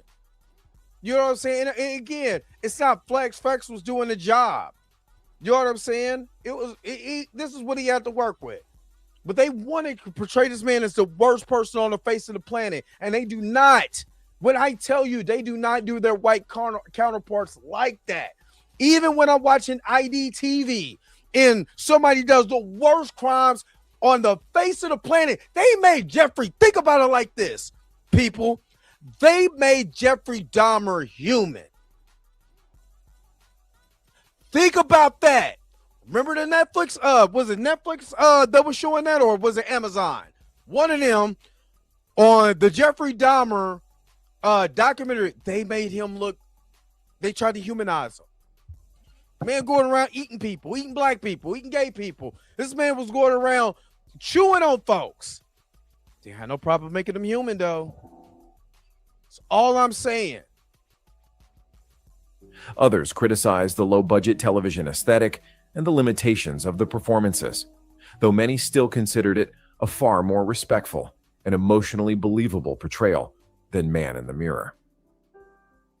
What makes Searching for Neverland fascinating culturally is that it reflects the wider rehabilitation of Michael Jackson's image that took place in the years following his death. By 2017, the dominant public conversation surrounding Michael was no longer centered entirely on scandal and ridicule, but increasingly on tragedy, exploitation, loneliness, and the psychological cost of lifelong fame. And if you really think about it like this, and it didn't click until the other day. I was, when I was thinking about doing this reaction video, I legitimately had to think about Michael in this type of way. And I really want you to put this into perspective. Michael grew up a child star when he was 8 years old. I'm talking about major, or he was 10. 9, 10 years old. Michael Jackson was a major star, right? Was a major star. He also grew up with a mother that was a Jehovah's Witness. So when he's talking about he didn't really get to see his childhood, I was talking about I was saying, major star. You understand? But yes, he was doing this thing, but major star. You know what I'm saying? By the time he was 10, everybody knew who Michael Jackson was. In the Jackson 5. So he was a major star. His mother was a Jehovah's Witness. And I don't know if anybody's a practicing Jehovah's Witness. I'm never going to diss anyone's religion because everyone has a right to, to practice whatever religion that you want. But one thing I do know about the Jehovah's Witness, it is a inner circle type of thing. You see what I mean? You can't interact with certain people that's not of the faith. You know what I'm saying? They're not other Jehovah's Witnesses. So isolation, you know what I'm saying? Isolation is key when it comes to the Jehovah's Witnesses. And his mother was a Jehovah's Witness. Do you think he was going outside playing with people? No. You know what I'm saying? Even his own, even Joe was like, I'm leery about all these kids around here. Nope. You know what I'm saying? So yeah, there was a lot. And by the time the man, even hit preteens, dude had a full-time job. A full-time job. You got to go sing, dance. They was talking about doing Vegas. Then you go into his later years. He's still working hard, doing reality shows. Brother got a cartoon. He got all of this. And then he's still touring. This was his life. So when you start talking about loneliness and different things like that, why are we sympathetic to child stars when they're, I don't know, the young lady from the Facts of Life? I mean, Different Strokes. That's what I meant. Can't think of her name off tops, but we're very sympathetic to her story. You know what I'm saying? But we never look at, what Gary Coleman and whatchamacallit, what's his name? What they went through. Yeah, Dana Plato. The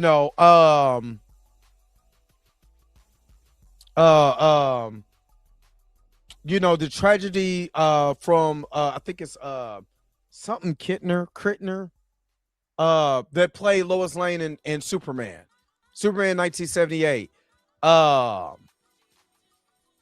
Her tragic end, live in Hollywood. Now she wasn't a child star, but Todd Bridges. I don't know why I couldn't think of Todd Bridges. That they never, Margaret Kidder, tragic ending.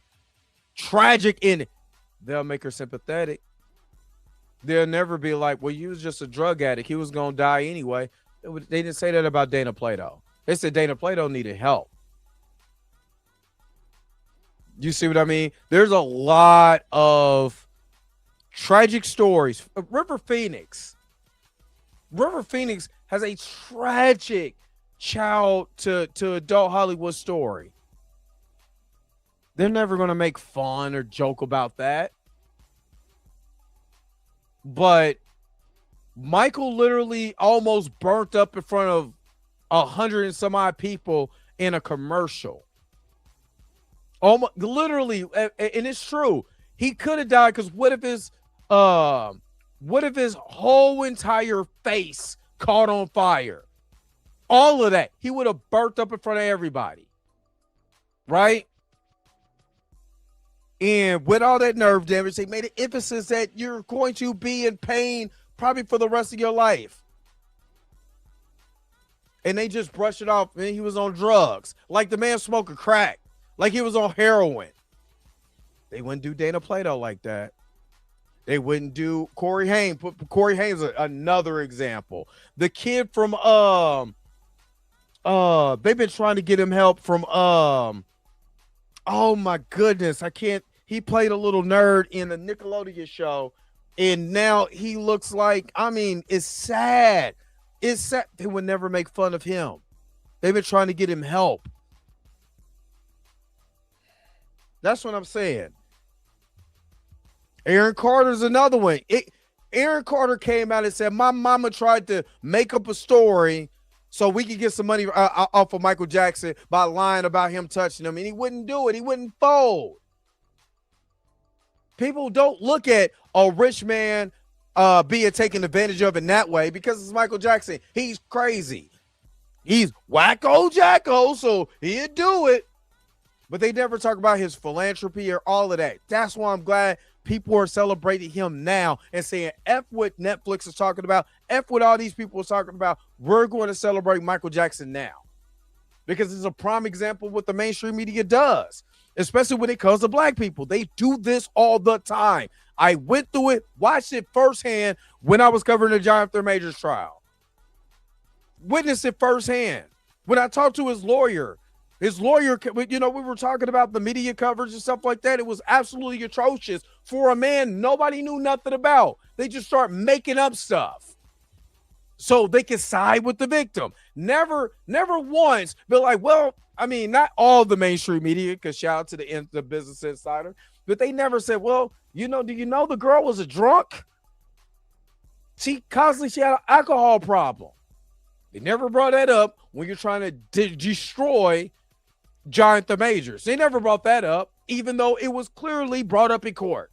But that's not the narrative that they wanted to push. And that's why journalism is dead, because the narrative they wanted to push is not what these documentaries was going to give them.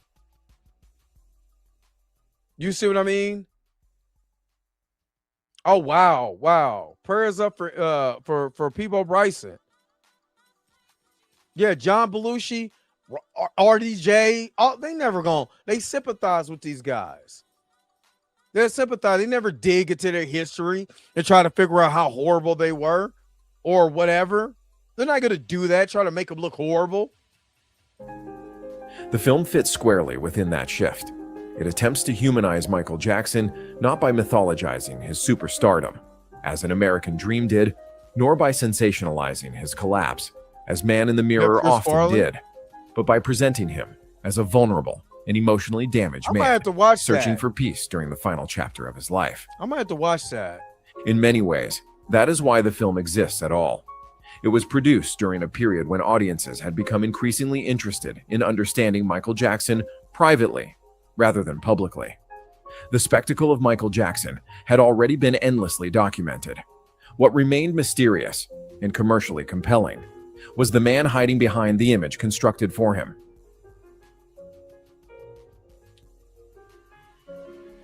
Michael, released in 2026, represents the most ambitious and commercially... Before we get to Michael, I got to take another commercial break. Please don't go nowhere. Please do not go nowhere. I got to take a commercial break, but I'll be right back. I got to give me another commercial.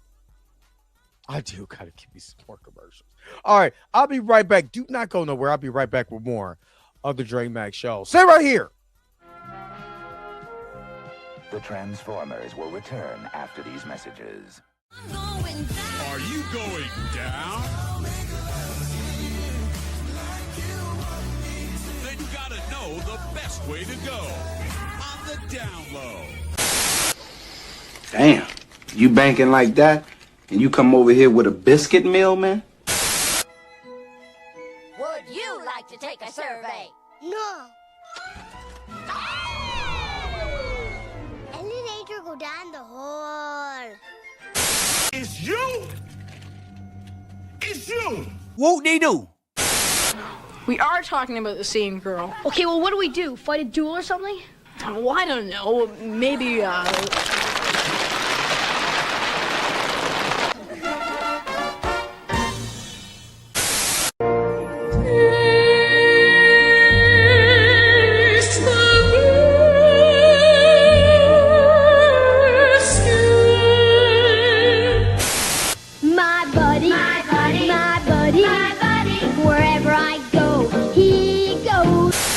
the conclusion of... Like this? Slower. Bend over. Studman, what's going on?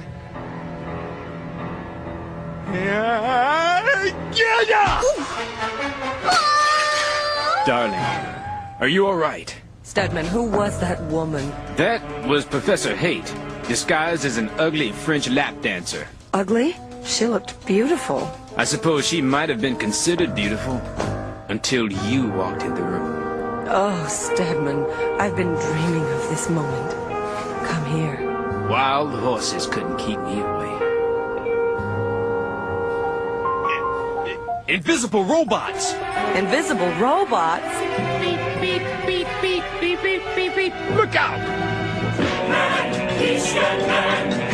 Not just no Bruce boyfriend. If you cross him, you're a dead man. You heard what I said, man. I heard he was gay. No way, sister. Who's that man? He's dead man. We now return to the Transformers. All right. Let's get in. Let's finish this up. Now, what are your thoughts? I need y'all to put it in the comment section. What are y'all thoughts about Michael? Put it in the comment section before and let me know what are your thoughts on Michael. All right, let's keep going. This is the last one. Significant attempt yet to dramatize the life of Michael Jackson. Unlike previous attempts, this time the pop icon's story was finally given the scale needed to match the enormity of his life, transforming it, for the first time, into a truly cinematic experience. Directed by Antoine Fuqua and produced by Graham King, the Academy Award-winning producer behind Bohemian Rhapsody, the film was developed with the full cooperation of the estate of Michael Jackson and with the approval and involvement of several Jackson family members. As a result, the production was granted access to the immense emotional and cultural power of Michael Jackson's full music Zach, catalog, I do want with the film director's setting cut. out to extensively use his original recordings while recreating many of his most iconic performances on a scale never before attempted in a Jackson biopic. And I will say this, we have to remember from the beginning of the Jacksons all the way up until the Victory Tour, going in the back, he was living at Havenhurst. And when it was like, oh, there's no controversies and there's no none, man, the man was still living at home. He was still living at home. You know what I'm saying? With his mama and Joe, until he kicked Joe out and redid Havenhurst to look like Disney World. So we got to keep that in mind. He was still living at home. So when people when people start talking crazy about what there's no controversy, and the only thing that I wanted to see was more of him putting in work as the Jacksons before we get to 1978. You know what I'm saying? Yes, did I want Diana Ross in the movie? Yes, and certain things, but I needed that up. You know what I'm saying? I needed that to paint that picture, like the scene, and I love the scene, and I also not hate it, but disappointed in the scene. The scene, spoiler warning, they're singing. The Jackson 5 is singing at the carnival, and it doesn't look like nobody is paying attention. It's like a crowd of people there. Like the Jackson was so big. They would have destroyed that. That fair wouldn't have been fair. Trust and believe that. They would have tore that thing down just to get at the Jacksons. You know what I'm saying? And they should have had just sections of them working. You know what I'm saying? You know, doing reality show, you know, doing the skit show, the variety shows, and all of that. It doesn't have to be long, just a montage until you get to 1978 so you can see the growth of Michael. You know what I'm saying? From this little child star to all the work he had to do. You know what I'm saying? You got the rights with Michael and Marlon. You could have had a scene, You know what I'm saying? Michael and Marlon doing skits together. You know what I'm saying? It ain't like they didn't do it. They kind of put the fast forward button. You know what I'm saying? From 1969 to 78. There's a lot missing. Yeah, and even then, even though Randy's not there, they missed the whole Jackson's part.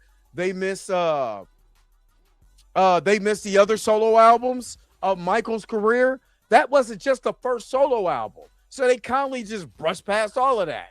You know what I'm saying? And never mentioned, yeah, we had some solo projects before that was done, but this is my first solo project as an adult, not a part of a kid's band. So that alone immediately separated it from productions such as Man in the Mirror and Searching for Neverland, both of which struggled without the instant gravitas Michael's they didn't music show them, carries they within just the mentioned public them. imagination. In many ways, Michael was conceived as the definitive cinematic statement on Michael Jackson's life. The Jackson equivalent of blockbuster hits like Elvis, Rocket Man, and Bohemian Rhapsody. By the late 2010s and early 2020s, music biopics had become one of Hollywood's most commercially reliable genres, capable of generating enormous box office success, while simultaneously reigniting streaming numbers, catalog sales, and public fascination surrounding legacy artists. I do want to see the body roll. Clearly understood that no artist arguably possessed greater untapped cinematic potential than Michael Jackson. His life already contained all the elements of a Hollywood epic: childhood stardom, family pressure, racial barrier breaking, unprecedented fame, creative genius, loneliness, scandal, and tragedy.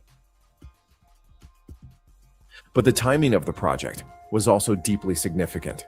The film was officially announced only months after the release of Leaving Neverland, the explosive HBO documentary that reignited allegations of child sexual abuse against Michael Jackson and dramatically shifted public conversation surrounding his legacy. Because, again, these people keep coming up. Nobody's doing that with nobody else. Again, it's because Michael Jackson long gone.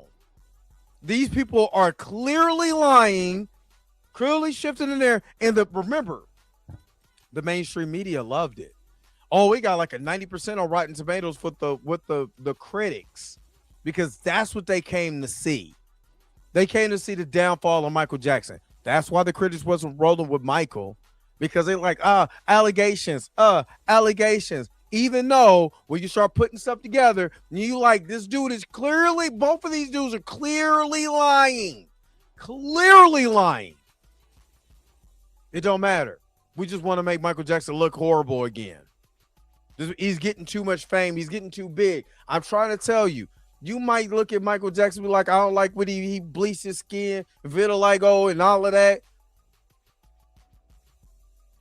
They were trying to, even in death, they trying to put Michael back in his place as a black man. And that's the sad part, is that the mainstream media was like, nigga, get back in your place. That's basically the equivalent of what they're doing with these biopics, Leaving Neverland, Seeing Neverland. I lied on, you know what I'm saying, why I was in Neverland. All of this crap. All of it is crap. So when you do have a movie, you know what I'm saying, that celebrates his life, but you can't stop what God creates. No matter how much that's why the Bible said no weapon formed against me shall prosper. No weapon formed against me shall prosper. And Michael is showing you right now that no matter what the mainstream media does, it's not gonna work. It's not. Because that's one of God's anointed people. You know what I'm saying? God's an anointed dude. You know what I'm saying? He knew God. You can't tell me he didn't. So you can say what you want. You're never gonna touch what he's already created.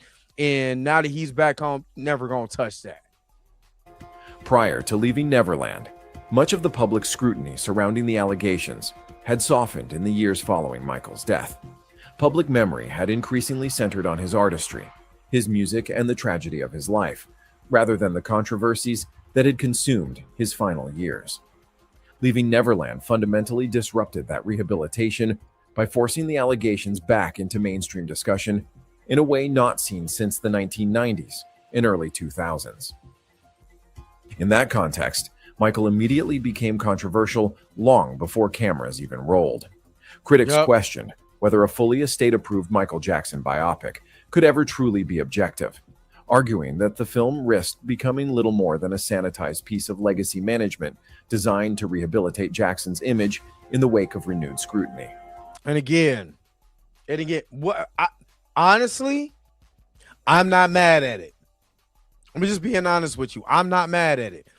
If they could come out with something that is totally false, everybody talking about it though, even though it's false, then I don't care what they do with Michael.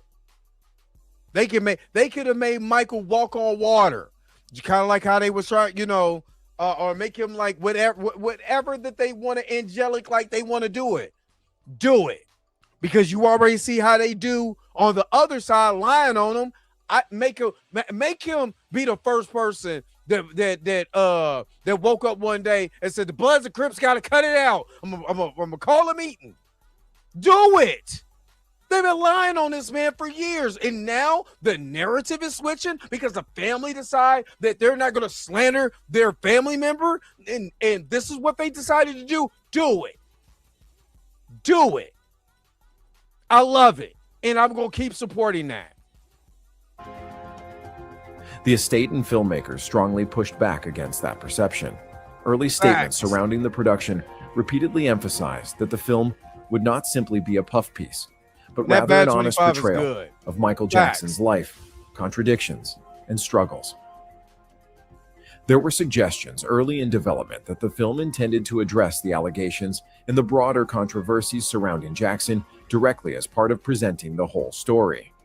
However, those ambitions reportedly became heavily restricted by legal realities surrounding the estate and the allegations themselves. As the production evolved, it became increasingly clear that the film would avoid fully dramatizing or deeply interrogating the accusations against Jackson in any substantive way. Facts. One of the clearest signs of family support for the project was the casting of Jafar Jackson, Jermaine Jackson's son, and Michael Jackson's real-life nephew, in the lead role itself. That decision became one of the film's strongest selling points, and perhaps its greatest source of emotional authenticity. And I will say, because I was listening to this the other day. This is the unreleased track Jafar has. Because I ended up downloading this. The Universal Love. When I tell you, whoo, you talking about who gave you the feels of Michael in not even trying. I don't think he's trying to be like his uncle. You know what I'm saying? Even though he was a great inspiration, his voice, the 3-part harmony he did on Universal Love, I'm like, bro, we need more of this. He don't even want to do music. He wants to be an actor now. He done got the acting bug. But man, I was saying this, and I'm gonna say it to y'all. I wish Jafar would go into music. So, and this is just me, so he could be this generation's Jackson. Hear what I'm saying? All the little kids, the 3-year-old, 5-year-olds and stuff like that like to listen to music. I would love for Jafar to be his own Jackson, but be their Jackson. We have Michael, you know what I'm saying? And before, me, they had the Jackson 5s, they have the Jacksons. You know what I'm saying? It'd be dope. They had Janet. It would have been dope if Jafar would be their Jackson, because that Universal Love is fire. Ooh, excuse me, a fire track. But I wish. Anyway. The eyes of many viewers. Unlike previous portrayals that relied on impersonation or prosthetics alone, Facts, Erica Michael D. could market itself around the idea that someone biologically connected to Michael Jackson was now attempting to embody him on screen. The physical similarities, vocal tone, movement, and family resemblance immediately became a major talking point online. In a story so heavily shaped by disputes over ownership, exploitation, and public interpretation, Jafar's casting almost acted as a seal of legitimacy, a visual signal that the family themselves were standing behind this version of Michael's story. Oh, she looked like Catherine. While several Jackson family members participated in or supported the production, others reportedly distanced themselves from it. Randy and Janet Jackson were unsupportive and refused to have their likeness portrayed on screen. While Paris Jackson, Michael's daughter, publicly expressed discomfort in previous years regarding how the estate managed aspects of Michael Jackson's image and legacy. And I think she just sued the estate and won too. And when they mean by the estate, they mean the lawyers. She's not, suing her grandma because that'd be wild. But she sued the lawyers. There was, with the estate saying they're not the money and stuff like that is not it's not being reported correctly and stuff like that. So yeah, she sued the estate, not her grandma. We talking about the lawyers. Paris never outright positioned herself against the film. There was a lingering sense surrounding her comments and public attitude that no Hollywood production, no matter how well-intentioned, could ever fully capture the reality of who Michael Jackson actually was as a father or as a human being. This reinforcing the larger tension sitting beneath the film itself. Who actually controls the story of Michael Jackson? The family, the estate, the media, John McClane, or the audience themselves? Structurally, the film ultimately resembles The Jacksons, an American dream far more than the marketing initially suggested. Although framed as an intimate portrait of Michael Jackson himself, much of the emotional core of the film revolves around family dynamics, particularly Michael's struggle to separate himself creatively and psychologically from the Jackson family machine. This movie should have been called Leaving Joe Jackson. Instead of Leaving Neverland, Leaving Joe Jackson. As he attempts to emerge as a solo artist. The relationship with Joseph Jackson once again becomes central, with the film largely continuing the familiar portrayal of Joseph as the domineering patriarch whose abuse and pressure shaped Michael's trauma and perfectionism. Yet critics argued that, much like An American Dream, the film simplifies many of the deeper dysfunctions and contradictions within the family itself. The broader emotional complexity of the Jackson family, sibling rivalries, enabling, financial dependency, emotional manipulation, resentment toward Michael's fame, and the family's increasingly fractured internal relationships remain unexplored. Instead, the narrative often falls back into a clearer hero versus patriarch dynamic that is easier for mainstream audiences to emotionally process. A criticism that followed the film throughout its release is that Michael was ultimately designed more for fans than for the truth itself. Critics argued that the film often presented a version of Michael Jackson that audiences wanted to believe in, the tortured genius, misunderstood artist, and self-sacrificing family man. I mean, the man was living at home.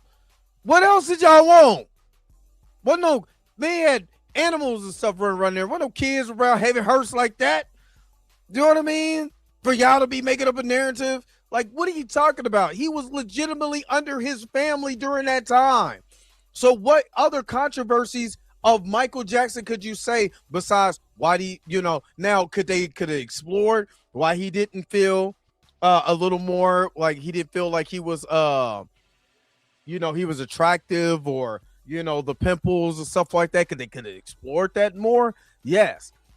But American Dream already did that. So I don't know what you want. What? Yeah, me had Bubbles up in this mug, man. Bubbles. What more do you want from me? Is what he's asking. While smoothing over many of the darker contradictions and unresolved controversies surrounding his life. And yet, despite those criticisms, the response from audiences was overwhelming. Facts. While critical reviews were mixed to negative, many accusing the film of whitewashing or simplifying aspects of Michael Jackson's life. Fans embraced it passionately.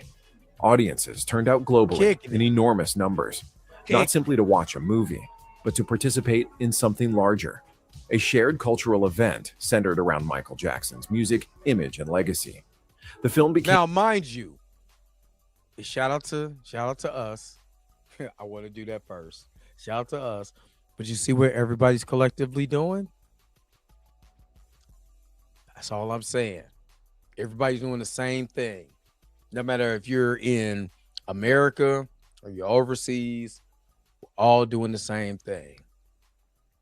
That tells you the impact of Michael Jackson. You might not like it. You might think it's sanitized, but you already had your versions destroying them. Go watch those. You said they're going to play the movie at a huge. Yes, I did see that. Yes, I did see that. And then I think Japan is a couple weeks away. And what I tell you, Japan loves Michael. They love Michael Jackson there. Love him. Became more than a biopic. It became a moment in an era where media consumption is increasingly fragmented and isolated through streaming algorithms and short-form content. Michael achieved something genuinely rare. It brought multiple generations together into physical spaces around the world through a shared emotional connection to music and memory. While social media became flooded with recreations, dance trends, and renewed fascination surrounding Michael Jackson's artistry. Yes, they did. Older audiences who had lived through Michael Jackson's fame sat alongside younger viewers who had only discovered him recently through viral TikTok clips, YouTube compilations, and trending playlists. Changed my whole algorithm. Michael Jackson, thanks. The result was almost impossible to ignore. Whatever criticisms existed surrounding the film's handling of controversy, the project succeeded in exactly what it set out to do, reigniting Michael Jackson as a living cultural force for a new generation. In the week following the film's release, Michael Jackson experienced some of the highest streaming figures of his career. And in doing so, the estate achieved yet another groundbreaking feat for their artist, simultaneously holding the world's #1 movie and the world's #1 stream song at the same time. It became Drake obvious can't do the that. movie was going to achieve Drake can't do it. upwards of $1 billion at the box office, thus igniting immediate plans for a sequel. More than 16 years after his death, Michael demonstrated that few artists in modern history still possess the ability to create a truly global cultural moment, one capable of uniting audiences through nostalgia, spectacle, music, and collective memory all at once. That broader strategy is important. Unlike earlier biopics, Michael was not simply a television drama attempting to retell a life story. It was a modern multimedia legacy project designed for the streaming era. One built not only to tell Michael Jackson's story, but to actively reinsert him into contemporary popular culture once again. The detail is dedicated to uncovering... Told you, I love the detail. I love the detail. And this is something that I thought about too. And I'm getting ready to let y'all go. But I thought about this too. And I think I'm off camera on the mobile side. Well, I thought about this, and I think this is important when you're looking at someone like Michael Jackson, right? Excuse me. Michael Jackson has done something that no other biopic has ever done. And that should be a testament to Michael. Again, everybody wants to slander Michael, but when they do the opposite and they make it where all this feels sanitized and this and the other, thank you, appreciate it. But this feels sanitized and this feels like this and this feels like that and yada yada yada, then it's a problem. But then when you go back and actually understand his life before Bad, right. When you're getting out of the Victory Tour and you start looking, I'm like, yeah, they missed a couple things, but Man was living at home. What controversy? You want him to talk about his brother? You think Jermaine was going to jump on this project and then Jermaine was going to have some beef with his brother that was going to be explored at that period of time? No. You know, I mean, again, Michael has done something because culturally, Michael is one of the rare people that culturally, even his music doesn't fit into a box. That's why, the King of Pop is fitting for him. And let me explain this real quick before I let you guys get up out of here. I don't care what Michael Jackson did to his nose. I really don't care. I'm going to be honest with you. That's that man's nose. He can do whatever he wants to with it. But each album did not feel like like Thriller or Off the Wall. Each album evolved. And it wasn't content on being in just a box. Like when you listen to, especially with black people, with black artists, a lot of people want to put black artists in a box, right? R&B, just strictly R&B. You can't do anything else. It has to be straight R&B, right? You can't, and if you do something different, country, bluegrass, techno, electronica, whatever, you're labeled as weird because they want to fit you in this box, right? Just this box. So they're like, oh, look, he's singing black music, right? And hopefully let that black music get popular so we can steal it. No, Michael did not fit into that box. And he had music that connected people. No matter where you from, you listen to a Michael Jackson song, just a song, and it connected people. You listen to a track like Man in the Mirror. Again, who has a song like that? That's an artist. Because everybody's talking about their image, and they're more conscious about what social media thinks or whatever. The guy was just making music. All the music he said that was in his head, he created that. So then when you look at the broader spectrum, a person in Japan can listen to this music and feel it just like I am in Kansas City. And a person in LA can listen to that same song, and a person over in Russia, you know what I'm saying? Or Croatia, or the Philippines, they can feel the same thing because the music is pure. It's good music. It's a pure sound of music, and it doesn't define just a genre. Hell, his music wasn't even pop. It was everything. It was everything. Listen to Childhood and tell me that doesn't sound like someone singing that at the climax of a Disney song or a Disney movie. To where you go, keep it in the closet, and you over here, you can't stop dancing. Till She's Out of My Life, you know what I'm saying? There's a ballad. To PYT. That started off more of a traditional, R&B groove. It gave it a popper sound. Dude, there's no other artist that was doing that. There's no other artist that's doing that now because they're in the box. And that's what makes Michael different, because he wasn't defined in the box. Even if you go back and listen to Dangerous, you can say it was New Jack, but listen to Dangerous very carefully. There's so many different genres of music on there. You can't even just define it as that. You just define it as some of the best music, you know what I'm saying, one could ever make. Yo, the sign is real simple, B. It says wrap it up. Wrap that up, B. I got to wrap it up because I've been going way over 2 hours up here. And then I will see y'all tonight for Blurred AF.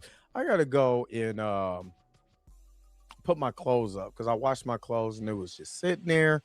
in a basket, need to be putting up. And I can hear my grandma, my auntie telling me now, boy, if you don't get them clothes and fold them and put them in them drawers. So that's what I was doing before I got in here. Now I gotta go finish because I gotta go clean my room.